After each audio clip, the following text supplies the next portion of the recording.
What's going on, guys? Welcome back to another video. Today's video is just a carry on from last episode where I fitted the fuel and brake lines, brake valves, the axle, trailing arms, shocks, springs, fuel tank, loads of stuff. And now in this video I'm finishing off the rear end, so I've got to build up the shoes, put the new cylinders in, still got the brake lines to run, set up the drums, handbrake cables. I've got a lot to do, but I'm going to cram it into this last episode. Don't worry, when I say last episode, I just mean the last video on rebuilding this rear axle. I've got loads more stuff to do on the Mk2. So this is the situation at the moment. It's looking good, but it's still not finished. I've got the handbrake cable over there to fit. I've already done the other side. Still got the bump stop to fit, flexi brake line and the hard brake line. I've got the clips to hold them in as well. Brand new shoe cylinder there, along with a spring kit. The bolts that hold on, or the nuts rather, that hold on the back plate. Brand new shoes, brand new drum. Also got a new bearing as well. Even though this car is 31 years old now, the parts are still quite easy to get hold of. TRW seems to be the easiest company when it comes to brakes. That's the part number for the drums, and that's the part number for the shoes. I also got the cylinder and the springs in a kit together, and they weren't a lot at all. As for the bearing, I got that off Euro car parts. They were £10 each, pretty much just matched the prices on eBay. The handbrake cables are brand new as well. Picked them up for about £22 I think off eBay, which isn't bad at all.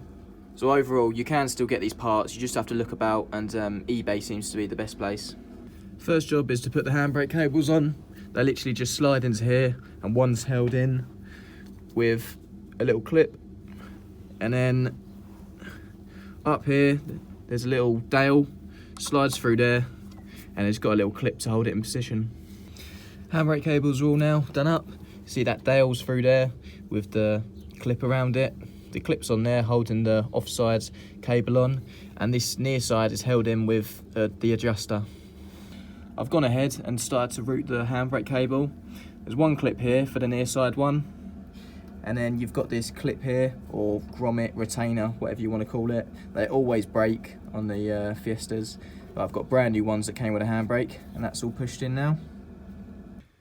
The offside line is now fully routed as well. As I said at the start of the video, I've still got some brake lines still to fit. I've got the flexi one here, which goes from the hard line here and then connects up here. So I'm just going to fit that now. The brake pipes are 11 mils, and then they're just held in with these retaining clips.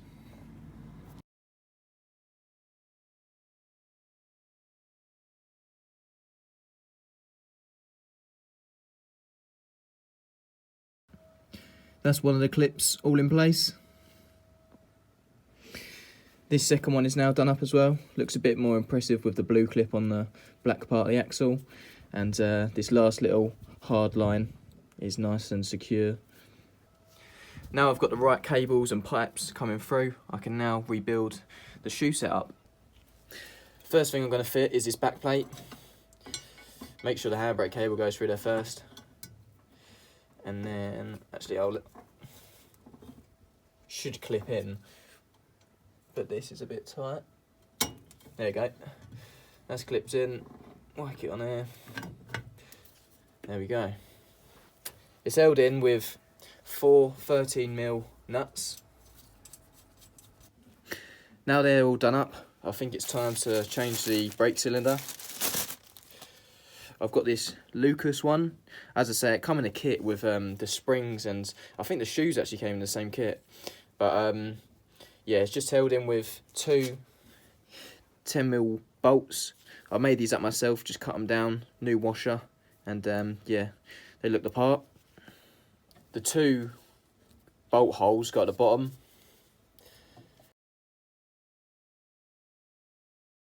With the shoes, the back one has a little recess to put the handbrake in. All you got to do is pull this spring back. It is under tension. That handbrake cable is now in. As you can see, you push it to the side, and that's not coming out now. Onto retaining these, it's a bit of a mission and even harder to show YouTube.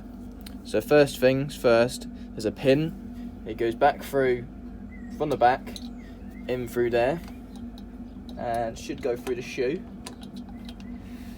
like so. Once it's through the shoe, got a small little compressed spring that goes over the top, and then you've also got a little plate to hold it in position. I've already got mine on the mole grips. All you do is push it on,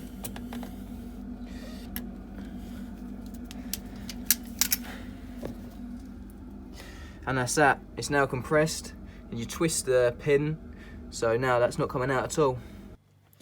Two parts that don't come with the new shoes. Firstly is this adjuster. It's got a very fine thread on there, and this has a very fine thread on there as well. And when you put this on, then they go against each other and allow you to adjust up the shoes when it's on the car. You'll be able to see this a bit better once I've got it on the car, but this other part to the adjuster basically links the two shoes, and that determines how far apart they are, because obviously as this frictional material wears, they then need to go a bit further out onto the drum. To hold the adjuster on, I've got the tiniest little clip, and this actually comes in a new set. Goes on there, you just have to whack it on, get a socket or something. I know it's bad practice whacking it with a ratchet, but and yeah, now that's nice and secure. I'm really not quite sure if I'm explaining this well, but shoes are quite a complex task to do, so bear with me. This just slides into the recess here, or should do.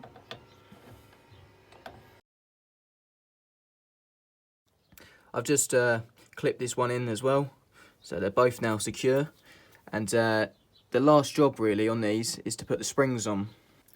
Now everyone has their own special tools and whatever to help them out with jobs. For the shoes, I like to use a ratchet strap.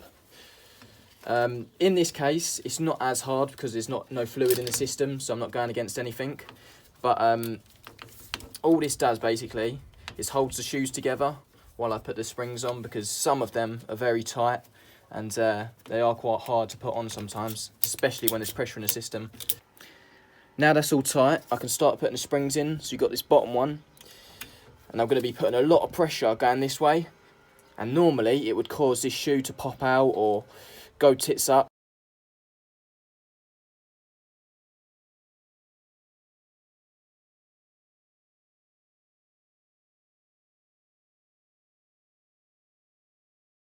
Them springs never get easier, but they're all done now.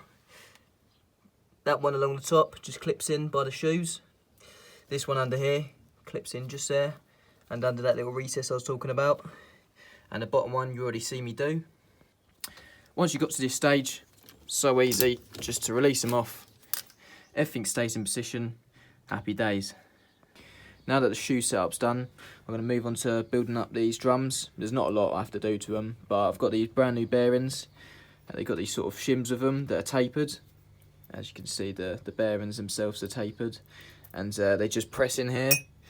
Because I'm at home and I don't have a press, all I'm going to do is I've got a punch and just gently go all the way around, making sure that I do it evenly and press that one in.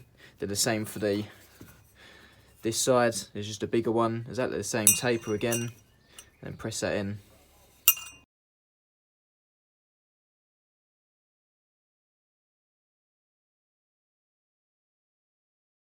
I've just tapped in these bearing seats. As you can see, they're nice and flush. You can look through there and see that there's no gap. Done that on for both of them. All that's to do now is put these actual bearings in, and I've got some multi-purpose grease to pack them out with.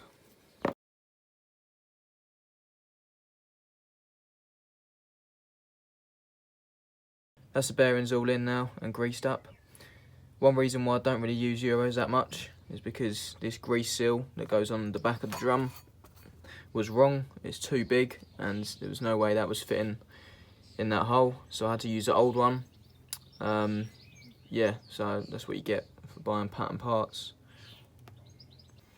To put the drums on, it's not hard at all, just need to whack it up. And I've got this washer that goes over the top. It's got a little tab there and the recess in the spline. Then the nut goes on. got this little cap that goes over the nut and then a split pin through it, and then to finish it off you just got the cap, but I'm going to be spraying these.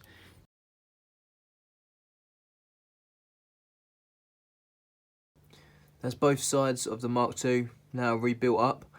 Obviously I wasn't going to record this one, just on the other one, and exactly the same procedure on this side. All that's left to do now is to bleed the brakes, adjust the handbrake cables, and adjust the tightness of the rear bearings. Right, that pretty much brings us to the end of this episode. As I said a minute ago, I still need to bleed the brakes, adjust the handbrake, and adjust the rear bearings, but them jobs seem to become a bit monotonous, and they're fairly straightforward, so I'm going to leave them out. Looking back at how the car used to look underneath and to how it is now, it's been transformed, and I'm really glad I've done it. And this lockdown's kind of been a saving grace for me, because I wouldn't have had this sort of motivation in the winter.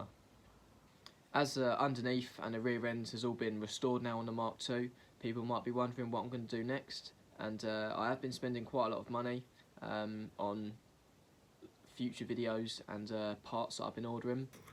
One of the sneak peeks is in here, but I'm not going to give away too much.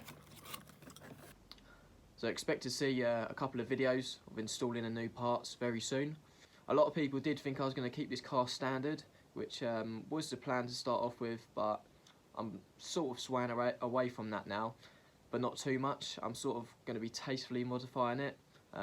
It's not going to be anything crazy. I'm still going to keep all the original features, but you'll just have to see what's to come. Once again, I'd just like to thank you all for the support on the channel recently. It's been really good, and don't forget to keep on liking the videos and subscribe if you're new around here. So until the next one, I'll see you guys later.